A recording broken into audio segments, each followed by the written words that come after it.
ना अपने वीडियो में गालियाँ बहुत देते हैं। तो मतलब ये बहुत ज़्यादा ही मतलब फ़ेमस हो गया है कि माँ की, बहन की, इसकी बहुत आप गालियाँ देते हैं। तो क्यों आखिर मतलब इतना क्या आपके अंदर आक्रोश भरा है, इतना क्या गुस्सा है? और जो गुस्सा है, जो आक्रोश है, वो सही लफ्ज़ों में, सही शब्दों में भी बयाँ क किया जा सकता है। 500 रुपये में बिक जाएंगे तो ऐसी सड़कें पाएंगे। देश के प्रधानमंत्री जी बोलते हैं बेटी बचाओ बेटी पटाओ, और इस टाइम पे तो बेटी के साथ बलात्कार हो रहा है सबसे ज्यादा। आप देख रहे हैं अंकिता का मामला हो, जिसको भाई पूरी तरीके से उठा भी रहे हैं। एहसान करती है, नेता मंत्री खूब गला फाड़ फाड़ के चिल्लाते हैं हम राशन दे दिया, हमने ये कर दिया वो कर दिया।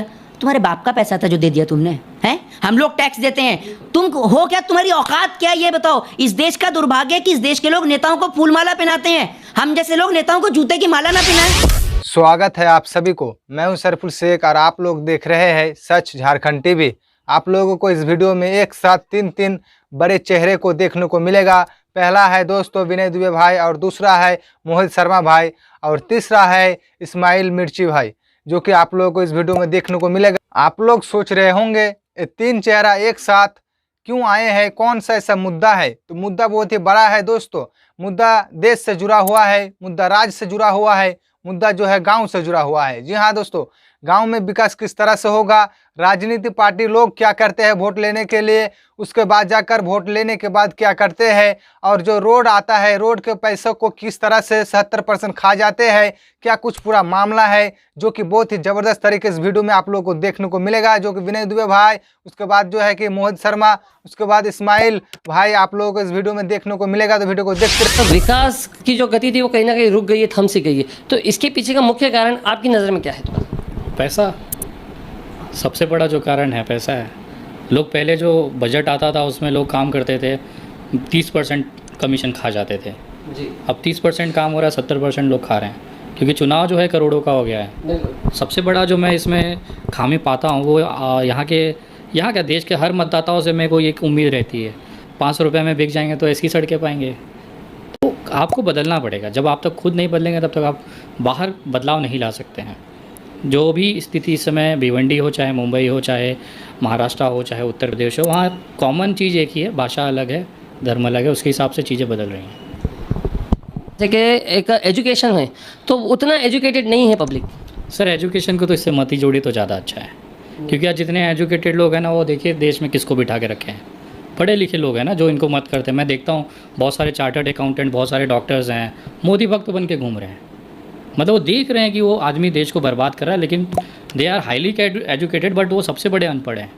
एक लेबर क्लास का बंदा जानता है कि मुझे 300 रुपये दिहाड़ी नहीं मैं कमा पा रहा हूँ। ही इज़ वेल नोन कि मुझे पता है कि मेरे साथ क्या हो रहा है, सरकार क्या कर रही है। बट ये एजुकेटेड लोग, तो ये एजुकेशन का मसला नहीं है। आपकी पढ़ाई कम होने से इसका मतलब आप देश का भविष्य में क्या सही है क्या गलत है ये नहीं तय कर पाते हैं। सबसे प्रॉब्लम क्या होता है कि अगर आज आप साफ़ सुथरे छवि कैंडिडेट मार्केट में आते हैं ना, तो हम उनको बेवकूफ़ समझ के साइड कर देते हैं। ये एक बहुत बड़ा इशू है, आपने सही अगर 100 फॉर्चूनर लेके मैं अगर 100 फॉर्चूनर लेके डेली 1 महीने तक भिवंडी की सड़कों पे घूमूं, गली गली जाके नारियल तोड़ते रहूं, बर्थडे मनाते रहूं, बड़े बड़े शानदार रंगारंग कार्यक्रम करूं ना, अगला आमदार मैं चुन के आ जाऊंगा, ये गारंटीड बोल रहा हूँ। लेकिन एक आदमी अगर यहाँ पे काम करता रहेगा ना, लोग उसको गालियाँ देते हैं, अरे क्या पत्थर तुड़वा रहा है यार, तू दिन ख़राब कर रहा है। वो ये नहीं देख रहा है कि ये पत्थर टूटेगा तो 10 साल के लिए आराम से आपकी ज़िंदगी बेहतर होगी। और जब हम लोग इस तरह से 200-500 रुपये में देखते हैं, मैं देखा हूँ आज मोहित शर्मा, मैं गारंटी दे रहा हूँ भिवंडी में अगर आज मोहित शर्मा चुनाव लड़ जाए 500 वोट से ज़्यादा नहीं मिलेगा उसको, क्योंकि ये काम करने वाला इंसान है। या वही हाल मिश्रा जी का हुआ था बरना। देख लीजिए ना, आप लाइव एग्जाम्पल है जी, हमेशा वो आदमी लड़ता रहा, समाज को टूटने नहीं दिया, क्या हुआ आखिर में 1600 वोट हो गए। तो कहाँ आप अच्छे इंसानों को कहाँ कदर करते हैं? अगर वही मिश्रा जी 10 करोड़ रुपया लेके बैठे होते, एक आपके घर में कितना 5 वोट है, ले भाई 2500 रुपया तेरा, वो वोट पड़ जाता, मिश्रा जी जीत जाते, वो 10 करोड़ का कम से कम 100 करोड़ रुपया बनाते। जो आदमी 5 करोड़ खर्चा करके जीतेगा वो आपका थोड़ी सड़क बनाएगा। वो पहले अपना 5 करोड़ रिकॉर्ड करेगा, बाद में अपने अगले इलेक्शन के लिए 5 करोड़ जमा करेगा, फिर कम से कम अपने उसको बंगला भी बनाना है, बच्चे को फॉरेन भेजना है, वाइफ को डायमंड का रिंग देना है, हर एनिवर्सरी पे बड़ी बड़ी ऑडी मर्सिडीज़ गाड़ियाँ देना है। कहाँ से खर्चा आएगा? वो आप टैक्स भरोगे ना, तब तो हम मर्सिडीज़ और ऑडी खड़ी करेंगे। वो कौन सा उसका सैलरी आता है? तो इसी में मैं वही पूछना चाह रहा हूँ विनय भाई कि यहाँ पे कहीं ना कहीं पब्लिक को जागरूक होना पड़ेगा। तो इसमें एजुकेशन एक रोल प्ले करता है कि सिर्फ 500 रुपये ही प्ले करता है सब कुछ? सर 90% तो 500 रुपये ही प्ले करता है। देखिए जब चुनाव आते हैं हम लोग बोलते हैं कि मतदान करिए, किसी को भी करिए बट करिए। पब्लिक ये बोलती है यार साले सब चोर हैं, एक माइंडसेट उनका बना हुआ है कि सब चोर हैं, काहे अपना टाइम बर्बाद करें, अपना काम करो। क्यों अपना जो वोटिंग परसेंटेज है वो 60-70 के ऊपर नहीं जाता, 60 के ऊपर नहीं जाता। बहुत ऐसे एरिया 34-35 पे सिमट जाता है। फिर आप चिल्लाओगे कि 5 साल काम नहीं हो, क्यों होगा काम? 30% जब उनके ही कार्यकर्ता वोट करेंगे, दूसरे वोट ही नहीं करेंगे, तो कहाँ से बदलाव आएगा? और आप इसके लिए नहीं चाहता कि कोई आया नहीं, जब तक माल मिलेगा नहीं अपना भाई हम घर से निकलेंगे नहीं। हमने देखा शाम तक का वेट करते हैं, जब तक कि कोई आएगा नहीं तब तक कि हाँ ये हकीकत है। जब तक इंडियन अपनी जनता जो है, भारतीय जनता, वो इस तरह से सोचती रहेगी ना, मैं आपको गारंटी दे रहा हूँ 200 साल तक भी हम लोग चप्पल घिसते रहे ना, यही चीज़ रहेगी और हमेशा रहेगी। हम जैसे हरामी लोग जो हैं ना, वो ऐसे आएंगे और धीरे से नेता बन के चले जाएंगे। क्योंकि हम नेता, मतलब एक बात बता रहा हूँ, मेरा व्यक्तिगत मैं नहीं बात कर रहा हूँ, मैं एक नेता की क्वालिटी आपको बता रहा हूँ कि जो हरामी नेता होते हैं ना, वो आएंगे इधर उधर से चोरी करेंगे, उसी चोरी में से आपको थोड़ा सा खिलाएंगे, फिर अगले के लिए अपनी तैयारी करके नेता बन के उसे 500-100 गुना बनाएंगे। अडानी साहब आज विश्व के दूसरे नंबर के हैं। अगर सारे लोन्स हटा दिए जाए ना, तो आपसे ज़्यादा, उनसे ज़्यादा पैसा आपके पास है। अगर वो सारे लोन्स हटा दिए जाए, मोदी जी का दिया हुआ सारा पैसा अगर हटा दिया जाए, उनका जो डेट है वो उससे ज़्यादा, उनके एसेट से ज़्यादा मैं बता रहा हूँ, अगर सारे बैंकों के लोन उसमें से उनके प्रॉपर्टी और उनके एसेट से माइनस कर दिया जाए ना, उससे ज़्यादा अमीर मैं बैठा हूँ यहाँ पे। इस्माइल भाई हैं, आप खुद हैं। बट यही है कि सरकार मुझे भी 5-10 लाख करोड़ दे दे, मैं भी विश्व का सबसे अमीर आदमी हो जाऊँ। हरामी से एक बात याद है मुझे कि आप ना अपने वीडियो में गालियाँ बहुत देते हैं, तो मतलब ये बहुत ज़्यादा ही मतलब फेमस हो गया है कि माँ की, बहन की, इसकी बहुत आप गालियाँ देते हैं। तो क्यों आखिर, मतलब इतना क्या आपके अंदर आक्रोश भरा, इतना क्या गुस्सा है? और जो गुस्सा है, जो आक्रोश है, वो सही लफ्ज़ों में, सही शब्दों में भी बयां किया जा सकता है। बहुत सारे लोग हैं ना सही शब्द वाले सब। अच्छा एक बात बताए, जब आप स्कूल में होते, जब सब पास ही होंगे तो फेल कौन होगा? फिर आप किसको बोलोगे ये फेल हो गया? कोई तो चाहिए ना फेल होने के लिए। मैं बैठा हूँ, वो जो कमी है उसको पूरी करता हूँ। दिल्ली चले जाइए, वहाँ पे हर दूसरा बंदा, मतलब मैक्सिमम सभी लोग हैं, बट हर दूसरा बंदा बहन से शुरू करते हैं, बहन के हथौड़े, और एंडिंग बहन के हथौड़े पे होता है। ये कॉमन लैंग्वेज है। मैं ऑफ कैमरा कितना भी शर्माऊँ, माइक बंद होते अरे साला, ये नॉर्मल है। आप इसको कितना छुपाओगे? लड़कों छोड़ दो, आजकल लड़कियाँ उससे आगे निकल गई हैं। वो तो देखा आपने, खुद चलाए कितने वीडियोस उसमें। बहुत सारी चीज़ें हैं सर। आज देश बदल रहा है, टाइम बदल रहा है, आपको ये चीज़ एक्सेप्ट करनी पड़ेगी। देखिए हम डरते किसी के बाप से नहीं है, लेकिन चैनल बंद हो जाएगा, फेसबुक बंद होगा, इसके लिए हमने भी सुधार ले लिया। नहीं तो सुधरे तो हमारे माँ बाप नहीं सुधार पाए, तो ये क्या सुधारेंगे? ठीक है, चलो मोहित पे आते हैं। अगर भिवंडी के विकास के लिए, देखिए, एक सबसे बड़ा चुनाव होता है बीएमसी का चुनाव। लाखों करोड़ों रुपया खर्च किया जाता है इस चुनाव में, और तब जाके एक कॉरपोरेटर चुना जाता है जनता के बीच से। अगर वो कॉरपोरेटर काम नहीं करता है, ठीक है, तो जनता उससे सवाल नहीं करती, जो सबसे बड़ी समस्या है।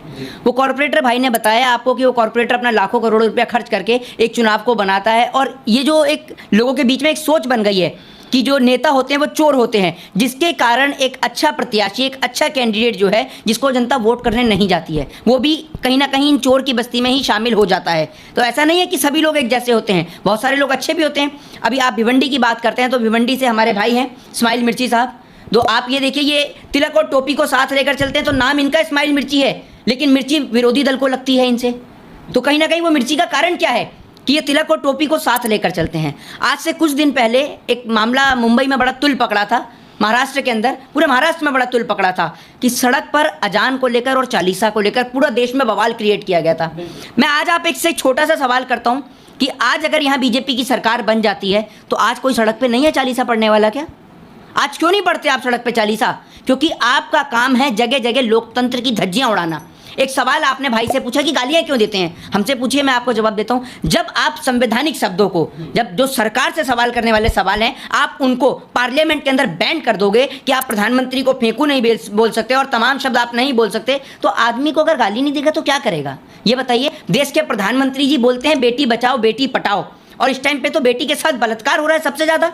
आप देख रहे हैं अंकिता का मामला हो, जिसको भाई पूरी तरीके से उठा भी रहे हैं, तो तमाम मामले हैं आपके सामने। ये मुंबई जो कि एक देश की आर्थिक राजधानी है, आप भिवंडी में जब जाएंगे, जब भिवंडी की सड़कों पर निकलते हैं, तो पता चलता है कि एक घर बिहारी का है तो दूसरा घर उत्तर प्रदेश वाले का है, ठीक है ना। तीसरा घर पता चलता है तो कहीं बाहर से कोई साउथ इंडियन आए हुआ है उसका घर है, एक हिंदू का है तो दूसरा मुस्लिम का है, ठीक है। तो यहाँ एक ऐसा गठबंधन है कि जहाँ हिंदू भी है, मुस्लिम भी है, सिख भी है, ईसाई भी है। तो मैंने भाई से सवाल करके पूछा कि मैंने क्या भाई, जिस टाइम पे लाउड स्पीकर का मामला चल रहा था, कि भाई ऐसा कुछ है क्या अपने भी क्षेत्र में? तो भाई बोले कि हमारे यहाँ पर मोहित भाई, जितने भी हमारे हिंदू भाई हैं, मुस्लिम भाई हैं, सब लोग हम लोग एक साथ हैं, और हम लोग लोगों को ना तो मंदिर की आरती से दिक्कत है और ना ही मस्जिद की अजान से तकलीफ है, क्योंकि हम लोग तिलक और टोपी को साथ देखना चाहते हैं, इसको कभी अलग नहीं देखना चाहते।